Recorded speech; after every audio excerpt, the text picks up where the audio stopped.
ध्यान में गहराई में उतरने के लिए जो बातें हैं वो मैं आप सबसे शेयर करना चाहती हूँ। सबसे पहले तो अगर हम ध्यान करते हैं तो हमें ये देखना चाहिए कि क्या हम निर्विचार हो रहे हैं। अगर हम विचार में ध्यान कर रहे हैं या चित्त का भटकना में हम ध्यान कर रहे हैं, चित्त का भटकाव ज़्यादा हो रहा है ध्यान के दौरान या शिव माता जी की अमृतवाणी सुनने के दौरान, तो इसके लिए कुछ ज़रूरी टिप्स हैं जो आपको निर्विचार रखेंगे। सबसे पहले तो हम लीवर पे डेली आइस पैक रखें 5 से 7 मिनट। उसके बाद हम बैक राइट स्वादिष्ठान में भी आइस लगाएं, बैक राइट हार्ट में भी आइस लगाएं। अगर हम ये इन तीनों में आइस पैक डेली हम रखेंगे तो समझिए कि हमें जो शांति की प्राप्ति होगी वो हमें ध्यान में निर्विचार करेगी, क्योंकि जब तक हम शांत नहीं होंगे तब तक हम विचारों में ही उलझे रहेंगे। तो इसके लिए आपको डेली आइस पैक करना चाहिए। जय श्री माता जी। 3 महामंत्र। ॐ त्वमेव साक्षात् श्री महालक्ष्मी महासरस्वती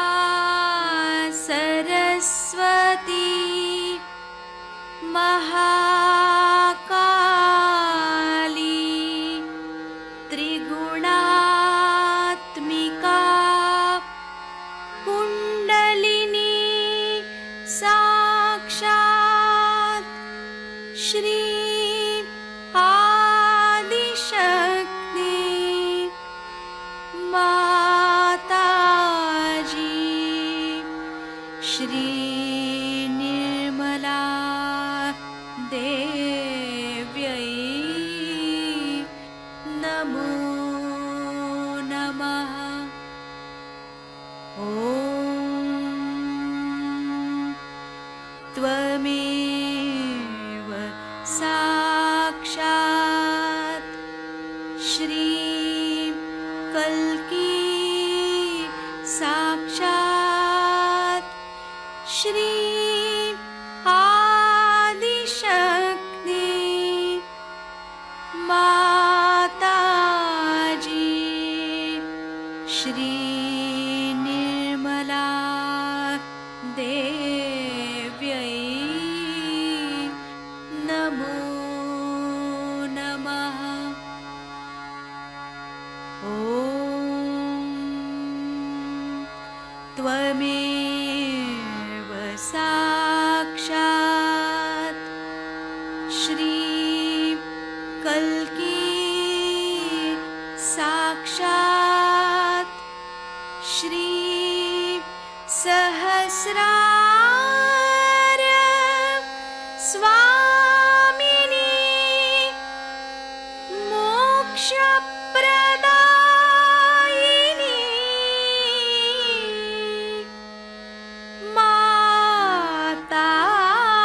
माताजी श्री निर्मला देव्यै नमो नमः। श्री गणेश मंत्र। ॐ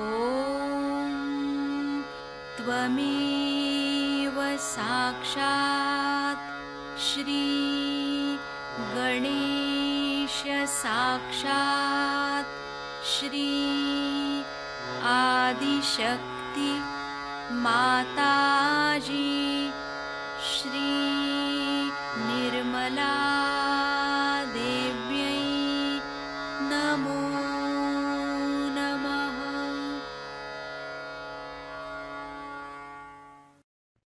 जय श्री माता जी। दोनों हाथ माँ के सामने, हृदय में माँ की छवि को स्थिर करेंगे।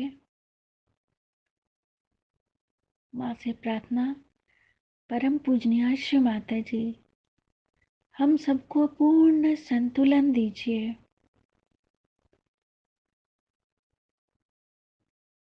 क्षमाता जी, हम सबको क्षमा कर दीजिए।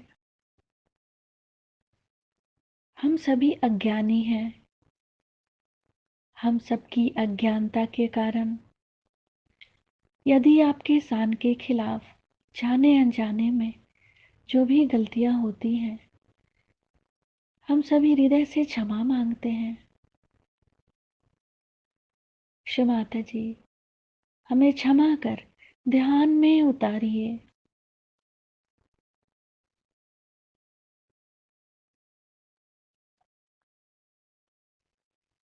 दोनों हाथों पे माँ की प्रेम को अनुभव करेंगे।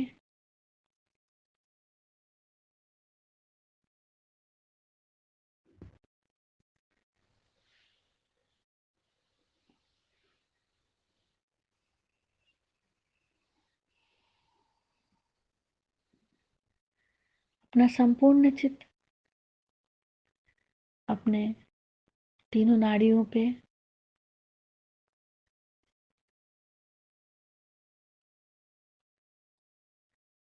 अपने चित्त को सेंटर स्वादिष्ठान पे क्षमाता जी, हमारे चित्त को शांत कीजिए।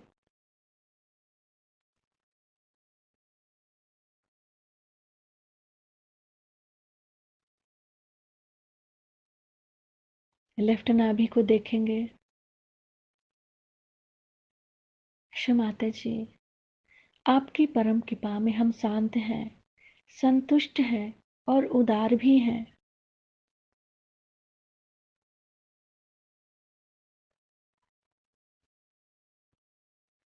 पूरा चित्त बाएं नाभि पे। क्षमाता जी, हमारे बाएं नाभि में गृहलक्ष्मी तत्व जागृत कीजिए ताकि हम शांत हो जाएं, स्थिर हो जाएं।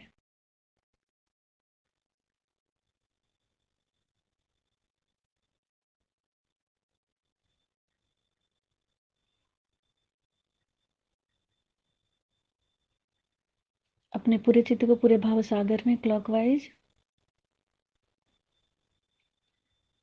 गुरुर्ब्रह्मा गुरुर्विष्णु गुरुर्देवो महेश्वरा, गुरु साक्षात् परब्रह्म तस्मै श्रीमान निर्मलमा नमो नमः। संपूर्ण चित्त को पूरे भाव सागर में क्लॉकवाइज।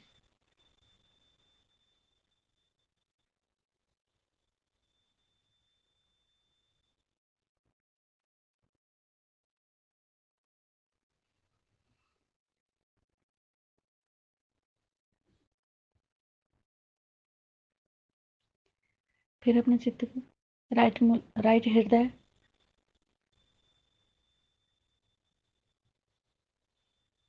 शिव माता जी, हमारे अंदर मर्यादा दीजिए।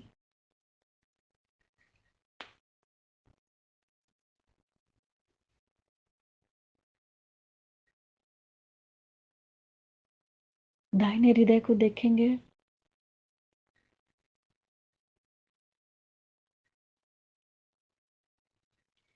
लेफ्ट विशुद्धि।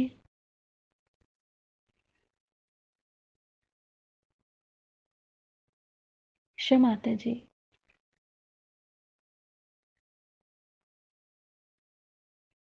आप ही ने तो हमें आत्मा बनाया है, फिर मैं दोषी कैसे हो सकती हूँ। शिव माता जी, हमें सभी प्रकार की दोष भावनाओं से मुक्त कीजिए। बाह्य विशुद्धि को देखेंगे।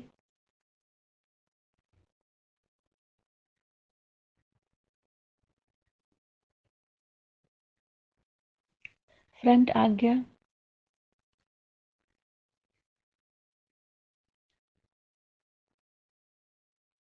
बैक आज्ञा।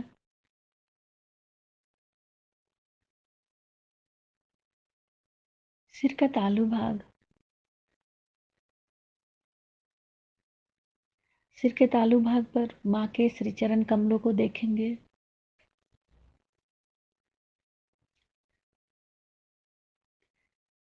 3 टाइम्स क्लॉकवाइज माँ के श्री चरणों की परिक्रमा करेंगे सिर के तालू भाग पे।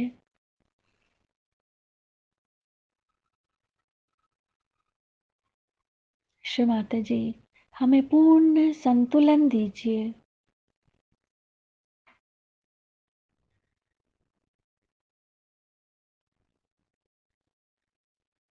सिर के तालू भाग से दोनों हाथों को देखेंगे।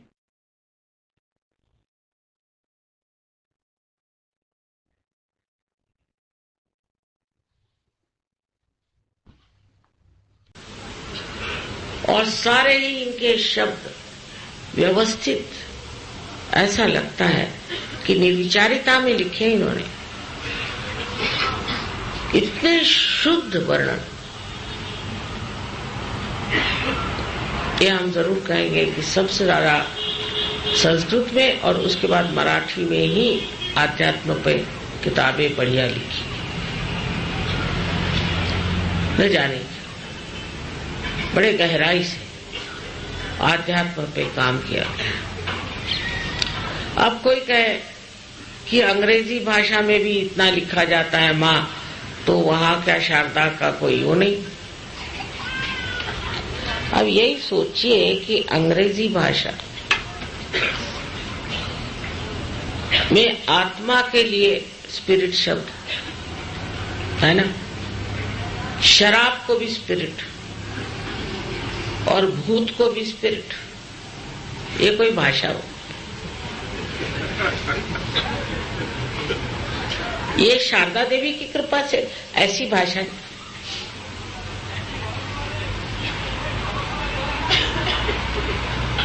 और फ्रेंच भाषा तो उससे भी गई हुई थी एकदम, उसमें चेतना के लिए कोई शब्द नहीं। अंग्रेजी में कम से कम अवेयरनेस, उसमें अवेयरनेस के लिए कोई शब्द, और उसमें आत्मा के लिए जितने दारू के शब्द है वो लगा दीजिए आत्मा के साथ। ये क्या उन पर आशीर्वाद हुआ? क्या बड़े बड़े लेखक हो गए, सब जो भी लेखक वहां हुए राजकारणी लोग राजकारण पर लिख गए। हाँ, एक विलियम ब्लेक की बात कहेंगे, C.S. लुईस की बात हम कहेंगे, दो ही वर्ड्सवर्थ एक थे, लेकिन बाकी एक साहब है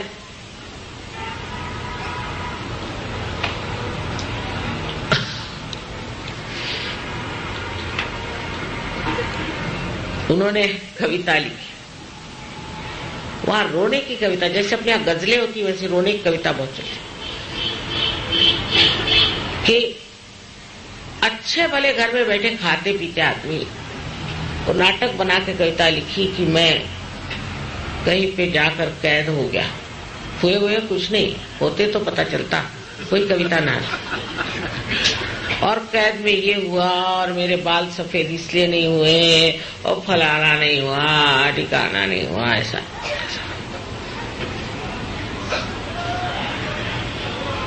अरे भाई, ऐसा अगर तुम्हें तकलीफ हो रही थी तो तुम कहीं वहीं डूब जाते, अच्छा रहता। ये ऐसे रोने वाली कविता, जो कविता उठाओ वो रोने वाली, और अच्छे वाले बैठे हैं, मतलब उनको कोई तकलीफ होने पर लिखो तो भी समझ में आता।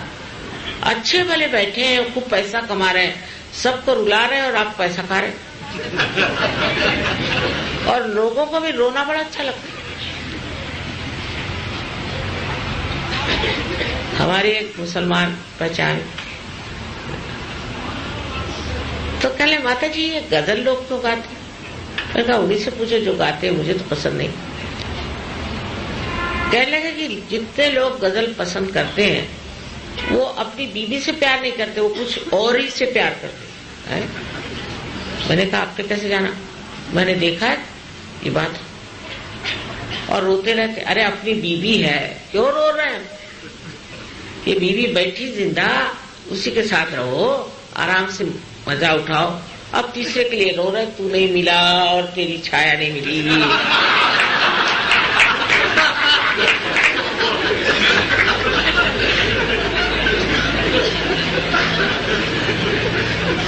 क्या शारदा देवी के आशीर्वाद में से होते क्या ऐसी कविताएं?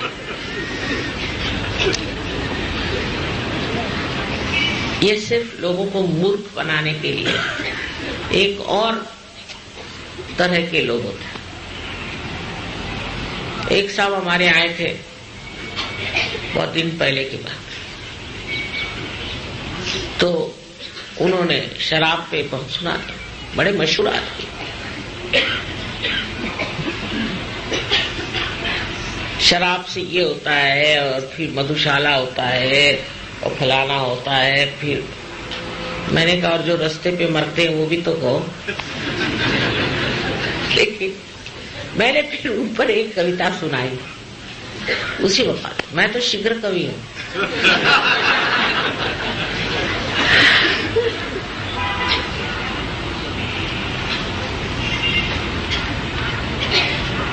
मैंने कहा क्यों न प्याला झूमता है, पी वही मदहोश हाला। प्याला क्यों नहीं झूमता, वो क्यों नहीं झूमता, और तुम क्यों झूमते हो? तुम तो प्याले से भी कमजोर।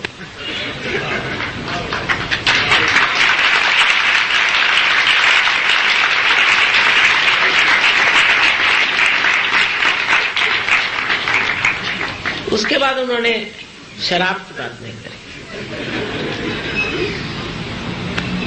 कुछ समझ में नहीं आया। जब बीवी मर गई तो उसका सुनाया उन्होंने, उस पर एक कविता बना।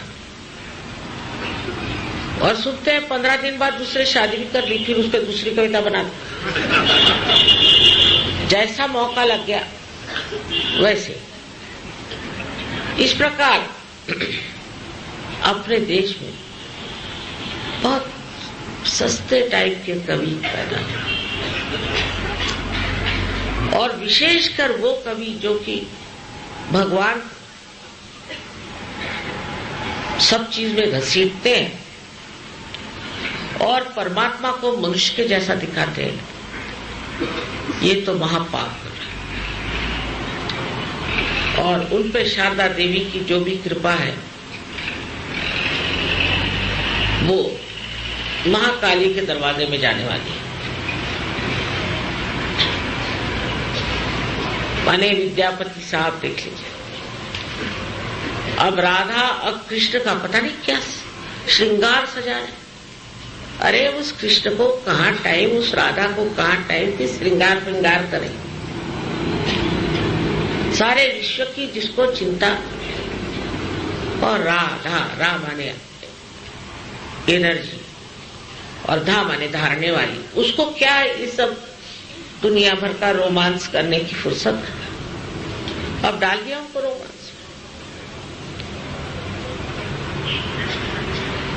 यहां तक कि वाजिद अली साहब, जिनके 165 बीवियां थे, तो भी वो साड़ी पहन के और राधा बनते थे और कृष्ण के साथ नाचते थे। क्या अब ये रोमांटिक पना जो है इसमें कोई अर्थ नहीं, बेकार की बात है। साधु संतों को इससे क्या मतलब? वो तो कबीर को भी लोग कहते थे, कबीर ने कह दिया कि सैया निकस गए मैना लड़ी थी। अरे वाह, सैया निकस गए मैंने क्या कि प्राण निकल गए। खुसरो ने लिखा छाप तिलक सब दीनी, तो उसे नैना मिला। अब वो सूफी आदमी उस किससे नैना मिलाता है सिवाय परमात्मा? छाप माने मुसलमानों की पहचान और तिलक माने हिंदुओं की। सब मैंने छोड़ दिया तुझसे जब मैंने आंखें। उन्होंने देहाती भाषा में, इस तरह की भाषा में लिखा जैसे मेरा नैहर छू तोरी जाए। अब क्या वो बहुरानी थे क्या वो नैहर छोड़ने के लिए? क्योंकि गहराई नहीं है। तो सूफियों को भी हम सोचते हैं कि कोई फिल्म स्टार के फिल्मी गाने गाना है, गहराई नहीं ना, समझ नहीं।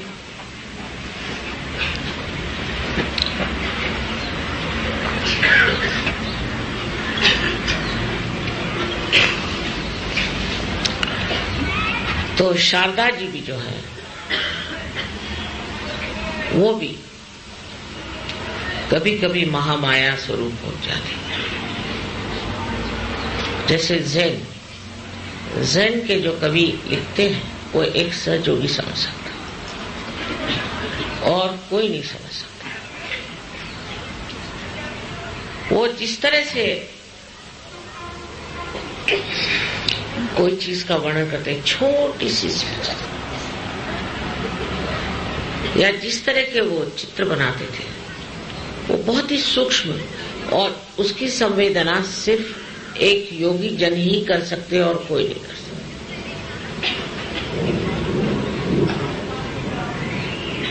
अब कव्वाली में लोग मुजरा गाते हैं और मुजरे में कव्वाली। ये कोई शारदा देवी का आशीर्वाद है। किसी भी तरह से ऐसे मिक्सचर्स करना,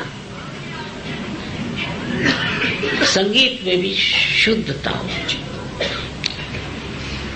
अब संगीत में भी देखते हैं कि उसमें जापानी भी ले आते हैं और अंग्रेजी भी ले आते हैं और सब ले आते हैं, क्योंकि शुद्ध संगीत गाना नहीं आता तो और मिला मिला के मिलावट करते चलो।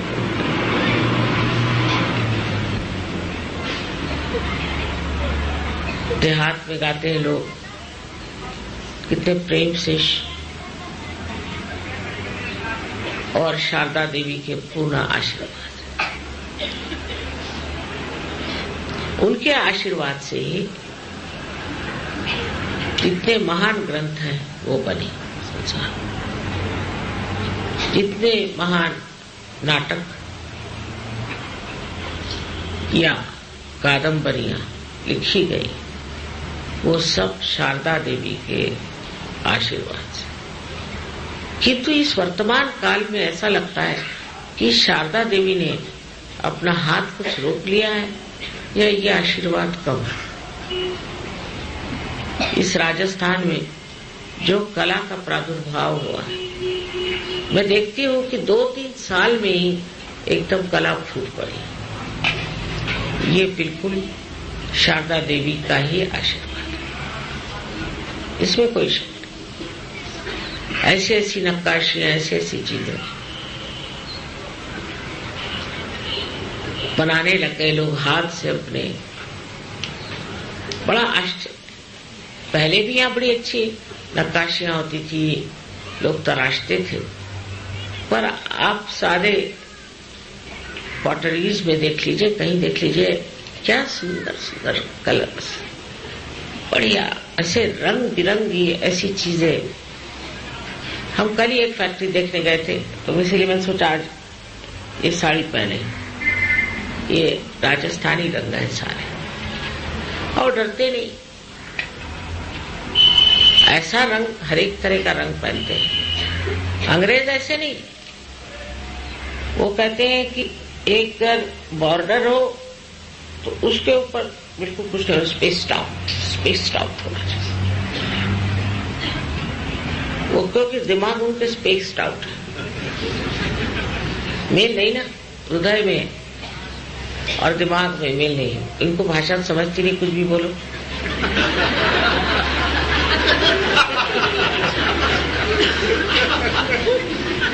अब जब हृदय और दिमाग एक होगा तब लोग समझेंगे ये चीज क्या है, कि जिसे अंग्रेजी में एक्सूबरेंस कहते हैं। हमारे खुशी के जो आनंद समाया ये रंग बन के जब फैल जाता है, ये अपने ही देश में होली हो सकती है और किसी देश में।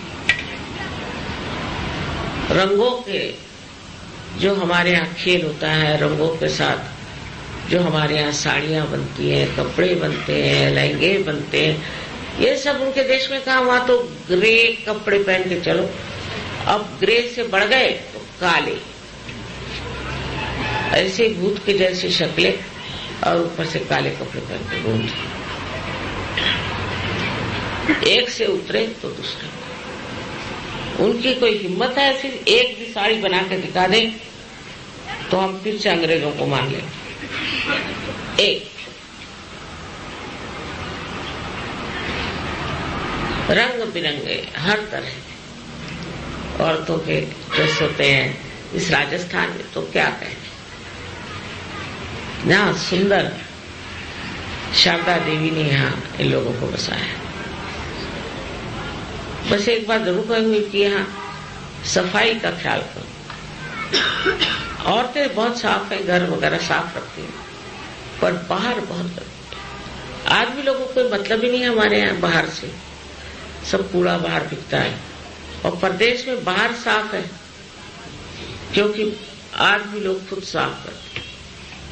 यहाँ आदमी लोग हाथ में झाड़ू लेकर साफ करेंगे, अरे बाप रे, उनके तो सर का ताज उतर जाएगा।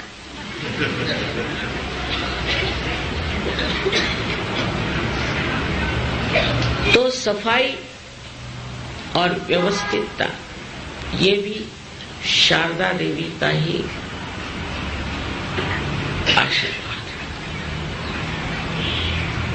औरतें तो अपना घर वगैरह बहुत सुंदर साफ सजा के रखते हैं, किचन सजा के रखते हैं, देखते हैं।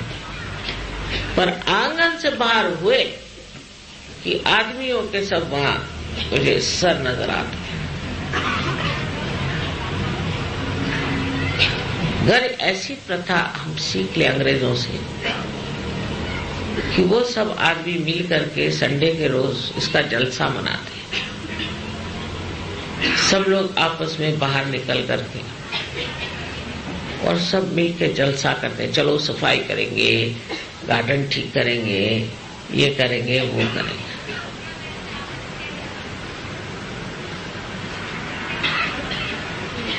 पर हमारे यहाँ नौकर चाकर, तो हम क्यों करें? नौकरों से करूंगा। ये गंदगी जो है ये शारदा देवी को पास में नहीं आने दी, वो हटी रहेगी।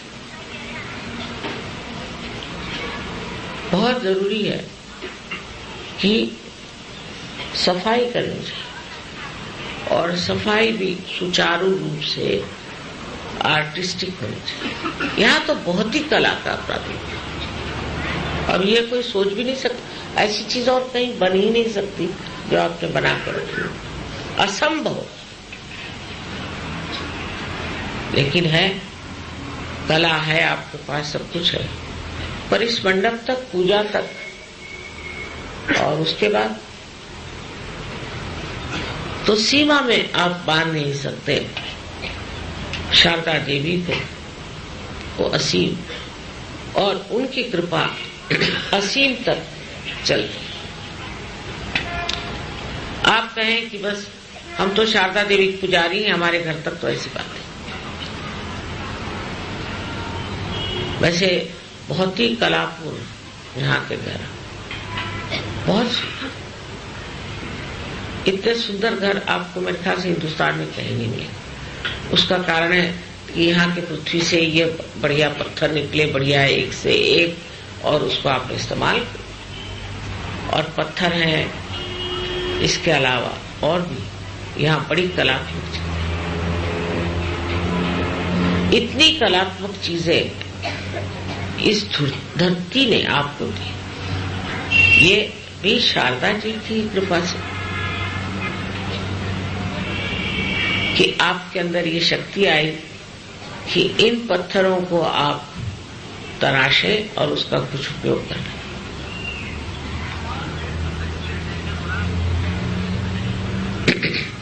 जैसे कि टर्की में बड़ी गरीबी आ गई,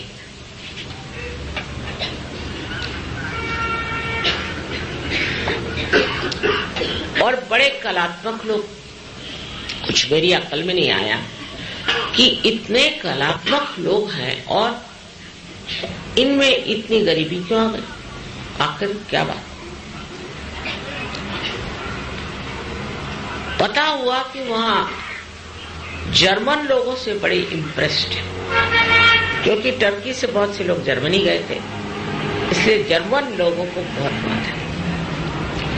और मैं ये कहूंगी कि आपके यहाँ खाना है तो बहुत बढ़िया, जरा भारी है पर अच्छा खाना, स्वाद अच्छा है। पर अगर आप टर्किश खाना खाएंगे तो कहेंगे माँ ये तो बस खाने की बिल्कुल चरम सीमा।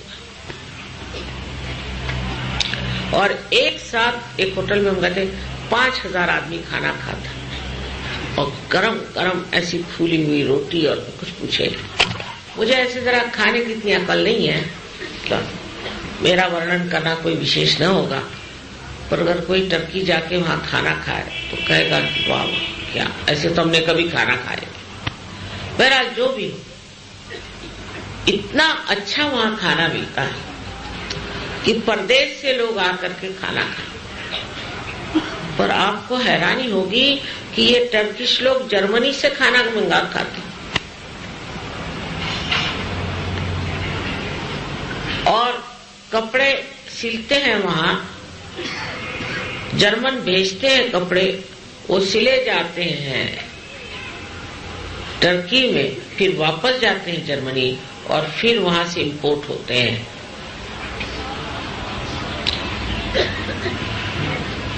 वो अपने यहाँ भी है काफी ये बीमारी कि इम्पोर्टेड चीज, ये हमने इम्पोर्टेड लाए, इम्पोर्ट करने से जैसा इस देश में कुछ भी नहीं है, एकदम रद्दी लोग। क्या बनाते हैं वहां? अच्छा,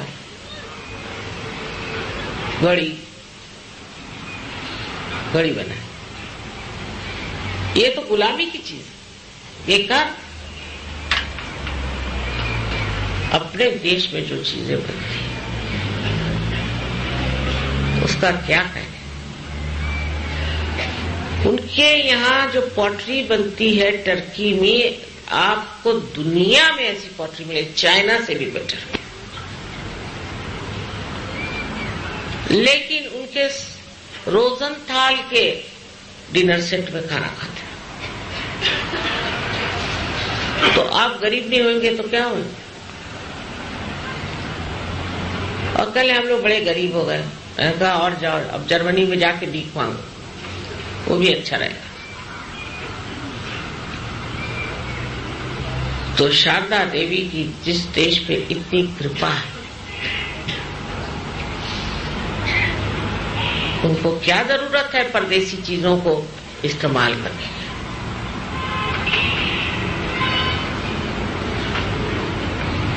उनके ना संस्कृति में कुछ है, नहीं उनके कपड़ों में कुछ है,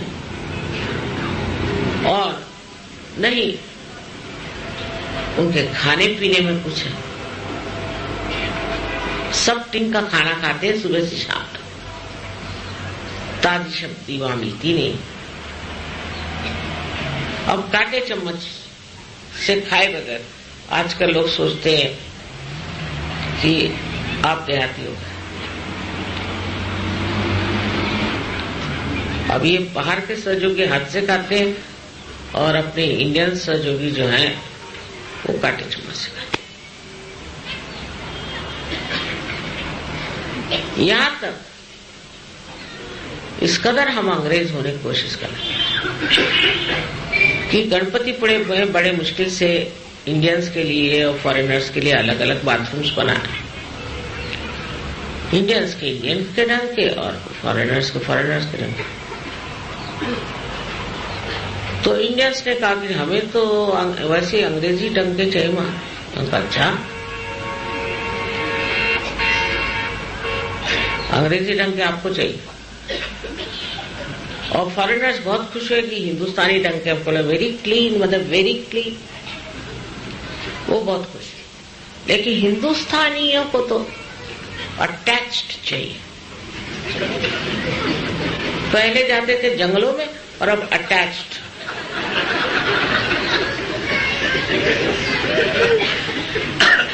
इतनी अंग्रेजियत हमारे अंदर आ गई। मेरा उसमें भी हर्ज नहीं। तो बेचारे वहां के लीडर साहब आए, मां मैं क्या करूं, मैंने तो अंग्रेजों के लिए बनाया, उनको वो पसंद नहीं और हिंदुस्तानी के बने उनको पसंद। मैंने कहा अंग्रेजों की जगह हिंदुस्तानियों को रख दो और हिंदुस्तानी की जगह अंग्रेजों को।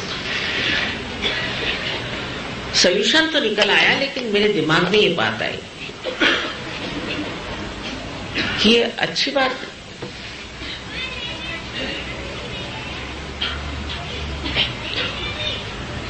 जो जंगलों में जाते थे वो बड़े अच्छे थे। ये ऐदीपना का लक्षण है। हाँ, बुढ़े लोगों मेरे समझ में आए, लेकिन जवान लोगों को ऐदीपना की कहां से बात चढ़ती?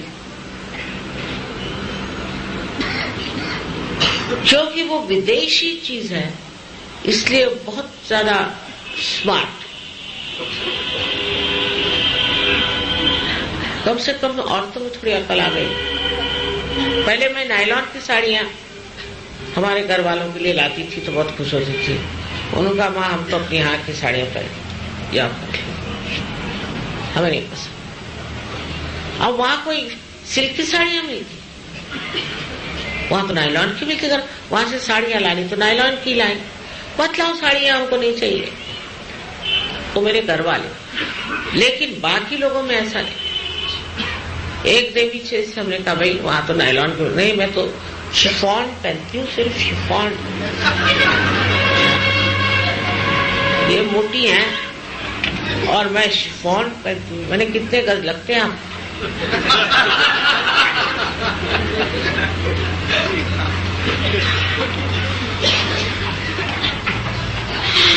और इस कदर हम लोगों में जो पहले की औरत की शालीनता थी, वो पैसा को बचाती थी, रोकती थी। और आज औरतों का हाल ये है कि वो आदमियों से भी ज्यादा खर्च करती।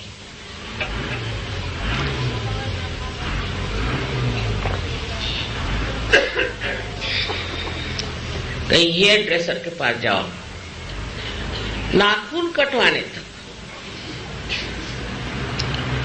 पता नहीं क्या क्या।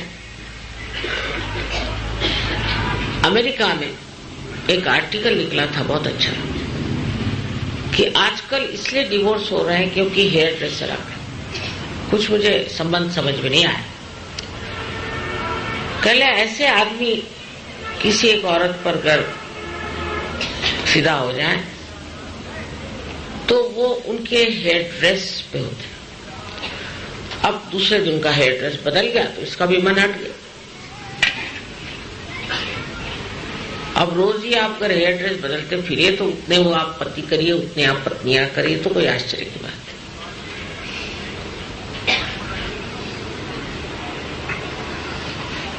है। उनसे पागलपन सीखने की अपने को जरूरत नहीं।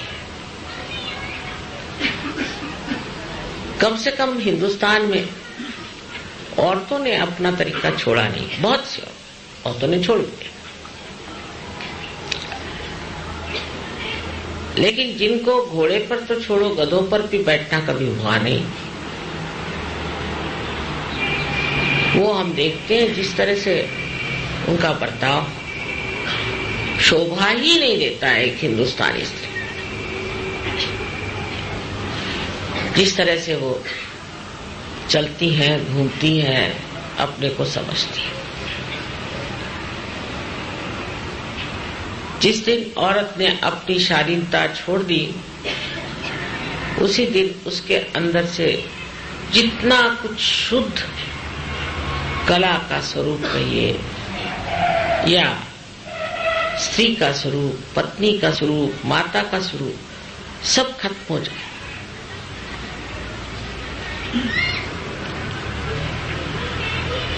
ये शारदा देवी की कृपा में रहने वाले सब लोगों को पता होना चाहिए। एक कहावत है, art is in hiding the art.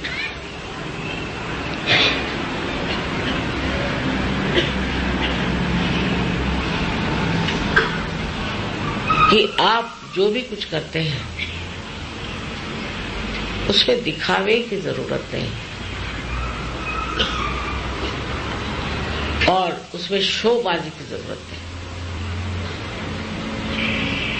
किंतु आप जो कुछ भी करते हैं, पहनते हैं, वो ओढ़ते हैं। अगर आपको शारदा देवी की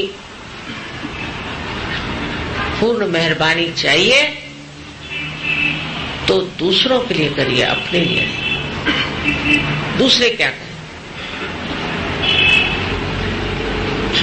तो लोग कहेंगे कि हाँ एक एक्ट्रेस बन के घूमेंगे, तो सब लोग हमें देखेंगे और क्या, हम तो बहुत पॉपुलर हो जाएंगे। नहीं, मैंने देखा है जितने भी एक्ट्रेस लोग हैं उनका नाम ऐसा लोग लेते हैं जैसे कोई रास्ते पे खड़ी औरत, उसकी कोई इज्जत है,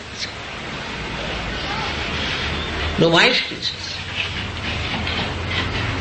सारी चीज में भी शारदा जी का एक आवरण होना चाहिए। संगीत आपको मालूम होना चाहिए, चाहे देहात का ही। ऐसे भी लोग मैंने देखे हैं कि जो औरंगजेब से भी पढ़े, उन्होंने संगीत जानते नहीं लेकिन बोलेंगे बहुत। एक साहब बड़े अपने को संगीतकार समझ के बैठे, भलती जगह समझे भलती। मैंने कहा है कौन महाराज? अरे इनका बड़ा भारी एसोसिएशन संगीत पर। अच्छा, तो कहते अच्छा अभी इन्होंने गाना गाया था, अब बाजा भी बजा रहे थे। वाह वाह। तो इनसे ये कहिए कि ये दरबारी गाए। तो मैंने दरबारी तो गा चुके भाई, अभी दरबारी गा चुके, आप कह दरबारी गाएं।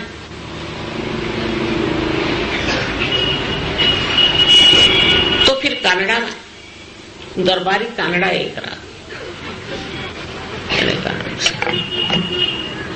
हर प्रोग्राम में हाजिर, हर जगह अध्यक्ष, म्यूजिशियन से पहले उनको ही हार पहनाए जाते थे। मैंने कहा ये बहरा है कि क्या है? ये दरबारी गा रहे थे तो एक को दरबारी गा। अच्छा, फिर आप इस आए क्यों दौर में? भाई ठीक, आप संगीत के लिए नहीं आए तो इसमें क्यों आए? हर इसमें मास्टर। एक देवी जी थी, वो तो पता नहीं क्या थी अपनी गवर्नमेंट में, और उनके बाल पक गए, पर वो कला वाला कुछ नहीं जानती, कला की सूक्ष्मता कुछ नहीं जानती, और बड़ा नाम साहब को बड़ा। तो अगर आपको शारदा देवी के शरण में रहना है तो अपने गांव में, अपने देश में जो कुछ होता है और जो कुछ आज तक उन्होंने बनाया है लोगों ने, कलाकारों, उनकी इज्जत करें। अजंता नहीं देखी पर स्विट्जरलैंड जरूर जाए। अजंता जैसी चीज स्विट्जरलैंड के नाना के बाबा के दादा कोई नहीं बना सकता। स्विट्जरलैंड में देखने का क्या पत्थर। हम तो स्विट्जरलैंड गए थे, अजंता नहीं देखे, आबू नहीं देखे। जो अपने देश के बारे में जानेगा ही नहीं, वो इस देश को प्यार कैसे करे? और जब कला चारों तरफ से इस देश में बहे, चारों तरफ से बह रही, सो कला की तरफ रुचि रखना और अपने देश की कला को पहले अपनाना चाहिए। नहीं तो वाकई में बेवकूफी की भी हद है। एक साहब ने मुझे स्पेशल बुलाया, बहुत दिन पहले बात है, 20 साल हो गए, अमेरिका से आए। आप माता जी जरूर आए, उनकी बहन हमारे सहयोगी थी। आप एयरपोर्ट से जाने से पहले मैं आपको एक चीज दिखाना चाहता हूं। अमेरिका से लाए, मैंने कहा पता नहीं क्या लाए।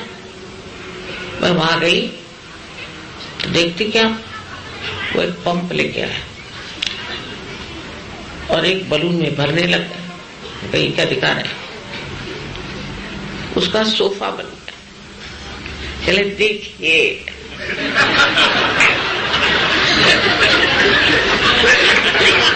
अब पिलाजिए इसको। मैंने कहा भाई देखो, मेरे पास बहुत ज्यादा वाइब्रेशंस हैं, उससे फट जाएगा।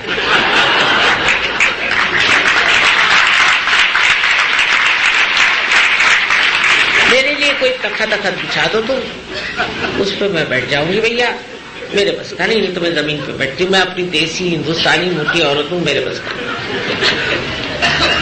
अरे कल आपको कोई इंप्रेशन ही नहीं पड़ा। मैंने कहा इंप्रेशन अभी पड़ा है, पर जब इस पे से मैं गिरूंगी तो डिप्रेशन हो जाएगा। तरमाने बैठे वहां कला क्या चले। सो इस भारतवर्ष की जो देवी की कृपा है उसे आप अपने नजरों से देखिए, उसको समझिए, उसका आनंद उठाए। फिर नाट्य कला है। बंगाल में और महाराष्ट्र में नाट्य कला बहुत ऊंची है। लोग सिनेमा नहीं जाते, नाटक में जाते। महाराष्ट्रीय नृत्य आप लोगों जैसे रईस नहीं है, पर 5 रुपए का टिकट हो चाहे 7 रुपए का हो, वो जा करके नाटक देखते।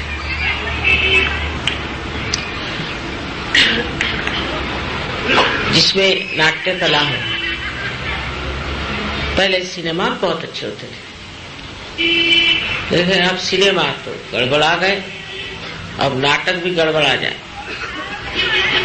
और न जाने क्या क्या चीजें हो जाएंगी। कुछ कुछ ऐसी अजीब अजीब चीजें देखने में आई हैं कि लगता है कि शारदा देवी यहां से भाग खड़ी हो जाएगी।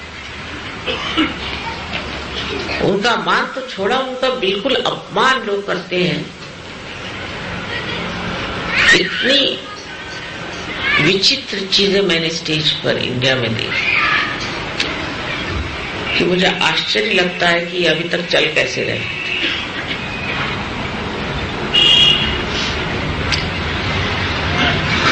अब उन्होंने कहा है कि फिल्मों में से हम निकाल देंगे ये वो।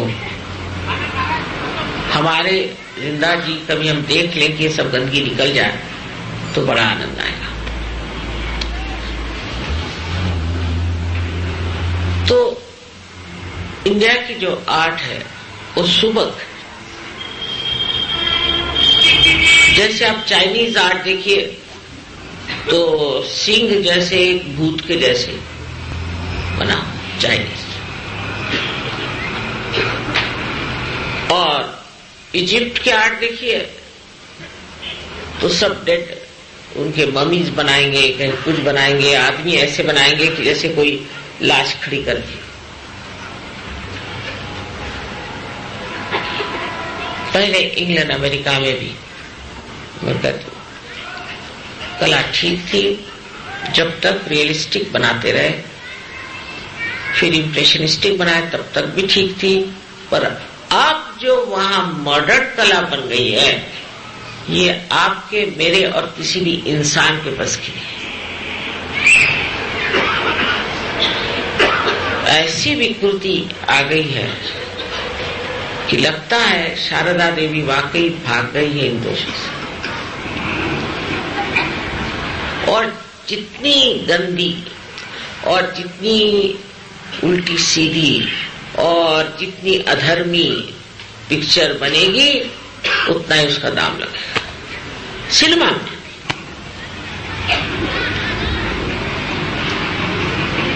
शारदा का बड़ा अपमान है। आप सब सहयोगियों को कला की समझ होनी चाहिए और कलात्मक चीजें आप इस्तेमाल करें, खासकर हाथ से बनी हुई, तो ये इकोलॉजिकल प्रॉब्लम ही खत्म हो जाए। अपने घर में 2 सुंदर चीजें होने से अच्छा है बनिस्बत 25 प्लास्टिक की चीजें और 40 पेपर प्लेट्स। ये अपने भारत की संस्कृति जिसके रोम रोम में शारदा का प्रकाश,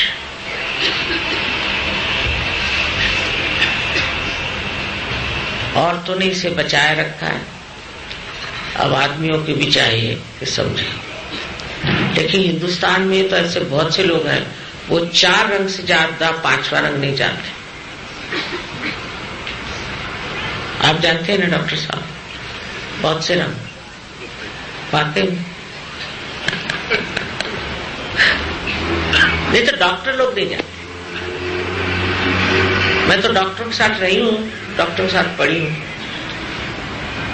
तो सोचती थी कि इनको कला कभी नहीं आएगी समझ में, लेकिन जानते हैं तो बहुत बड़ी बात है। सो वो भी सूक्ष्म दृष्टि अपने अंदर आनी चाहिए। नाट्य कला में, हर चीज में, नृत्य में, हर चीज में। अब ये नहीं कि आदमी औरतों जैसे नाचे, ये नहीं, लेकिन आदमी आदमियों जैसे, उनका औरतें औरतों जैसे, उसके शुद्ध स्वरूप में जब उतरे तो तब शारदा जी की तो कृपा है ही। संगीत में, नृत्य में, हर जगह हमने बहुत बार देखा है कि लोग जब हमारे सामने बजाते हैं तो बड़े जल्दी उनका नाम बढ़ जाता है, बहुत नाम होता है, बहुत अच्छा बजाने लगता है। शारदा जी की कृपा हो गई उनके ऊपर। लेकिन आपको सुन के आश्चर्य होगा कि हमारे देश का जो संगीत और नृत्य है, ऐसा कहीं भी दुनिया में नहीं है, कहीं भी।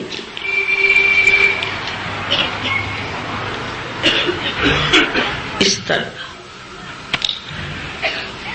अब तीसरी जो हमारे अंदर शक्ति है, त्रिगुणात्मिका तीसरी शक्ति, वो महालक्ष्मी की शक्ति है। अब लक्ष्मी जी की पूजा तो अभी करके आए टर्की में, वहां गरीबी आ गई इसलिए, पर जब तक वो जर्मनी से सामान मंगाना बंद नहीं करेंगे तब तक उनकी गरीबी नहीं जाने वाली। कल हमको उसी का टेस्ट हो गया। मैंने कहा वाह भाई, अब भूखे मरोगे तो क्या होगा। तो वहां मैंने सोचा लक्ष्मी जी की पूजा हो जाए, तो वहां हो गए, दिवाली वहीं हुई। अब महालक्ष्मी की जो पूजा है, ये सिर्फ साधकों के लिए। जब लक्ष्मी जी का पूरी तरह से उपभोग ले लिया और बहुत हो गई लक्ष्मी, जैसे बुद्ध को हुआ था, महावीर को हुआ, तो उपरति आ गई। और उपरति आने के बाद में वो परमात्मा को खोजने निकले। ये जो खोजने की शक्ति है, ये महालक्ष्मी शक्ति है। अब महालक्ष्मी का टेम्पल है अपने कोल्हापुर में, स्वयंभू है। तो वहां ये जोगवा गाते हैं कि हे अम्बे तू जाग, हे अम्बे तू जाग। नामदेव ने लिखा 16वीं शताब्दी। वहां के ब्राह्मणों से मैंने कहा कि महालक्ष्मी के मंदिर में ये क्यों गाते हो भाई, अम्बा जी का, ये तो अम्बा जी का गाना। चले पता नहीं, अनादि काल से चल रहा है ये यहाँ पे गाना, जब से नामदेव हुए। तो अम्बा कौन है? कहले देवी है ना अम्बा भी। मैंने कहा आपको इतना ही मालूम? मैंने कहा कि आपको तो मैं नहीं समझा पाऊंगा, ये बड़ी मुश्किल है। फिर महालक्ष्मी के मंदिर में ही अम्बा जाती, वो कैसे? मध्य मार्ग जो अपना है वो है महालक्ष्मी का। उस मार्ग में आपकी सारी खोज लेफ्ट की, राइट की, बुद्धि की सब खत्म हो जाती है।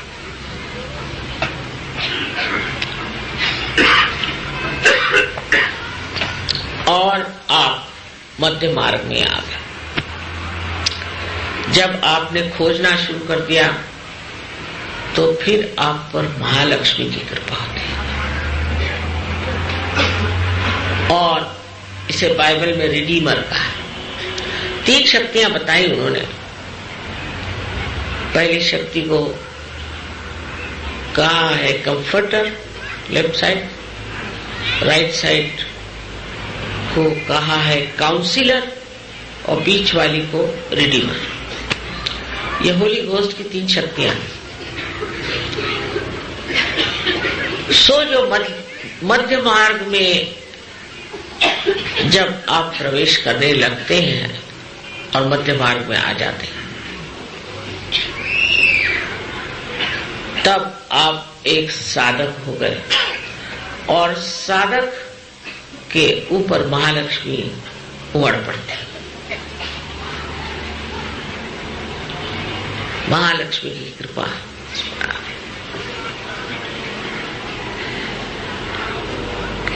महालक्ष्मी की शक्ति में चढ़ना बहुत मुश्किल है, क्योंकि कभी मन लेफ्ट को जाता है, कभी राइट को जाता है, कभी लेफ्ट को जाता है, कभी राइट को जाता है। एकमात्र कुंडलिनी के जागरण से ही मध्य मार्ग आप नाप सकते हैं। पहले तो वो एक सोपान ब्रिज बनाते हैं वर्ल्ड पर, और उससे गुजर करके एक कुंडलिनी शक्ति मध्य मार्ग से ब्रह्मरंध्र को छेदती हुई ब्रह्मांड में एकाकारिता प्राप्त है।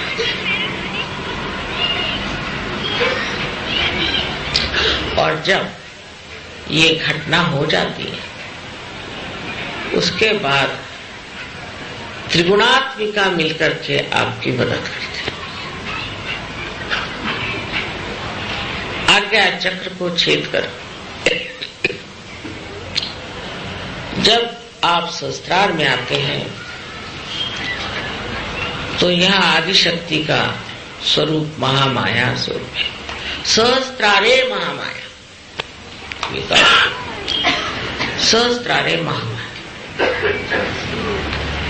जब सहस्त्रार को तोड़ने का काम है, तो वह महामाया से,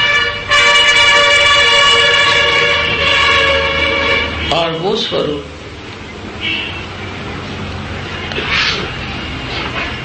बड़ा छिपा, बहुत छिपा, और जैसे जैसे उसे जानने का प्रयत्न करते हैं, आप सूक्ष्म से सूक्ष्मतर सूक्ष्मतम हो जाते हैं। और ये सूक्ष्मता अत्यंत आवश्यक है कि हमारे अंदर जो कुछ भी गौरवशाली विशेष धन है, उसको जानने के लिए सूक्ष्मता चाहिए। उसमें सिर्फ एक बाधा आती है, और वो है आपकी लेफ्ट और राइट की खींच। इसलिए हमसे हमेशा कहते हैं कि अपने को आप प्रत्यक्ष करा करें, इसको इंट्रोस्पेक्शन कहते हैं। दूसरों को नहीं, अपने को। धीरे धीरे ये होने से आप सहज में स्थित हो जाते हैं। आप चक्रों के बारे में जानते हैं, आप महाकाली शक्ति के बारे में आज मैंने बता दिया, और महासरस्वती के बारे में और महालक्ष्मी के बारे में मैंने बहुत बार बताया। ये सब बताना रह जाता है। जब तक साधक उस स्थिति को प्राप्त नहीं होता, उसे चैन नहीं है। लेकिन स्थिति को प्राप्त होने पर भी उसको इस्तेमाल करके देखते, नहीं तो ये विश्वास पक्का नहीं बनता और निर्विकल्प में उतरना मुश्किल हो जाता है। आज का लेक्चर कुछ ज्यादा हो गया, क्योंकि विषय ही ऐसा कुछ था। ये तो तीनों शक्तियों का वर्णन किया है, लेकिन इनसे परे आदि शक्ति, और उनका वर्णन करना कोई आसान नहीं। ये बड़ी विचित्र चीज है।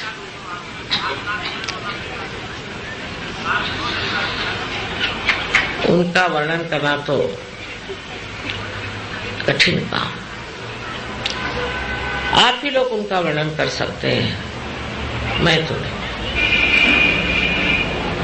ये आप पे छोड़ देंगे। सबको मेरा अनंत आशीर्वाद।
गुरुवादि शक्ति श्री माता जी श्री निर्मला देवी की जय। गुरुवादि शक्ति श्री माता जी श्री निर्मला देवी की जय। महालक्ष्मी महासरस्वती महाकाली की जय। गुरुवादि शक्ति श्री माता जी श्री निर्मला देवी की जय। महालक्ष्मी महासरस्वती महाकाली की जय। महालक्ष्मी की जय, महासरस्वती की जय, महाकाली की जय। गुरुवादि शक्ति श्री माता जी श्री निर्मला देवी की जय। महालक्ष्मी महासरस्वती महाकाली की जय।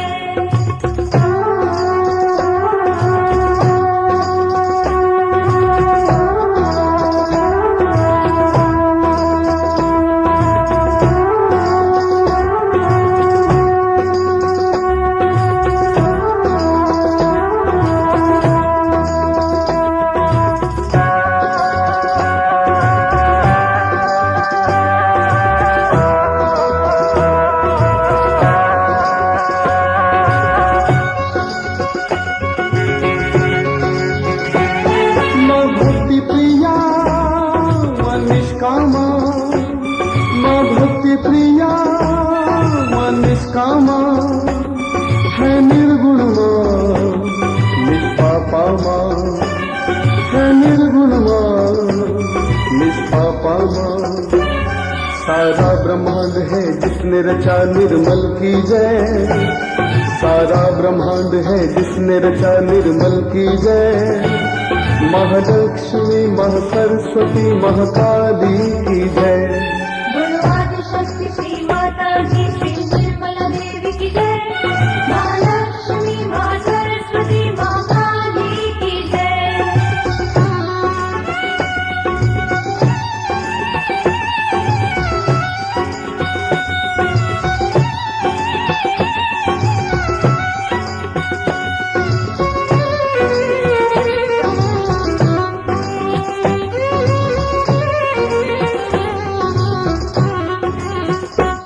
मनीष्कला मनिर्मदा मनीष्कला मनिर्मदा श्री माता जी निरंतरा।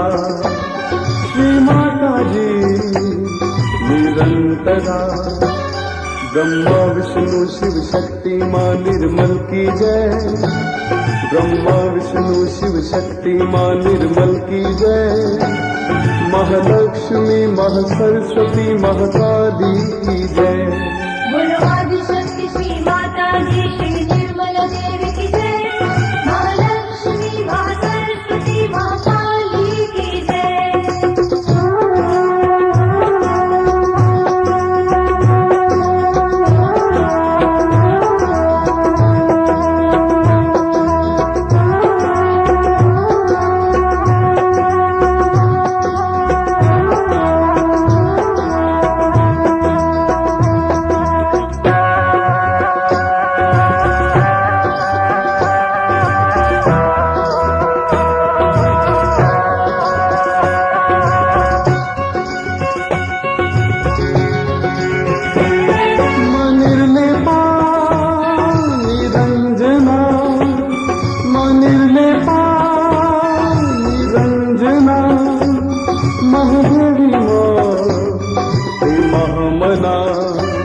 महादेवी मां हे महामना। सुख करता मां दुख हरता मां कलकी की जय। सुख करता मां दुख हरता मां कलकी की जय। महालक्ष्मी महासरस्वती महाकाली की जय। गुरुवादि शक्ति श्री माता जी श्री निर्मला देवी की जय। महालक्ष्मी महासरस्वती महाकाली की जय।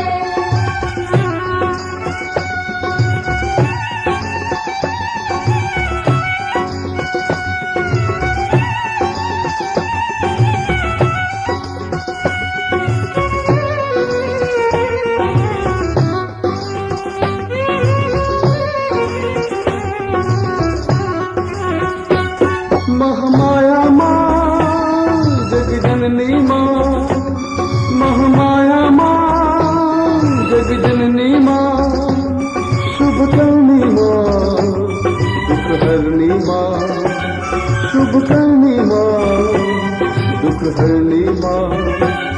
बोलो विश्वधारिणी सहजदायिनी माँ की जय, बोलो विश्वधारिणी सहजदायिनी माँ की जय।